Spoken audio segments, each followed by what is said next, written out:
Every dog lover knows that our animals love us devotedly and wholeheartedly. And from the little town of Arta in northwest Greece comes yet more proof.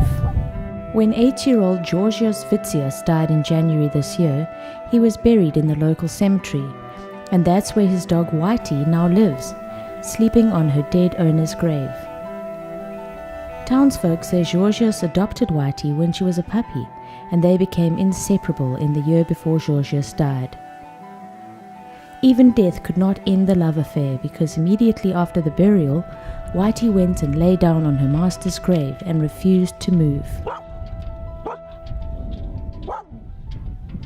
A volunteer from a local animal welfare organization took Whitey home, but she escaped and returned to the tomb. In the beginning, she was very depressed, did not eat for days, and barely moved from her master's grave.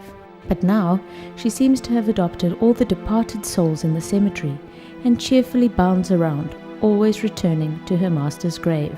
Whitey is being fed twice a day by volunteers, and Network for Animals will pay for her to be spayed.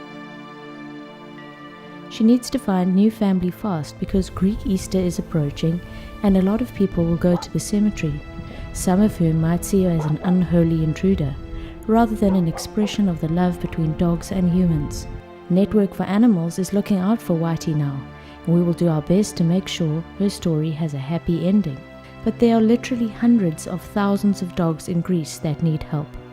The BBC estimates 1 million of them, victims of the crushing financial crisis that has seen Greece brought to its knees and enormous suffering to animals.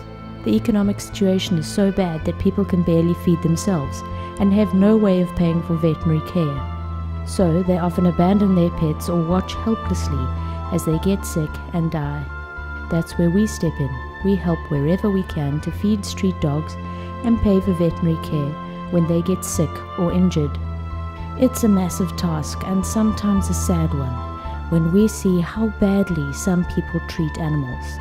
But somehow when you hear a story like Whitey's, it all becomes worthwhile because it's another example of just how much dogs love humans. All we can do is to salute their devotion and repay them with love and help where we can.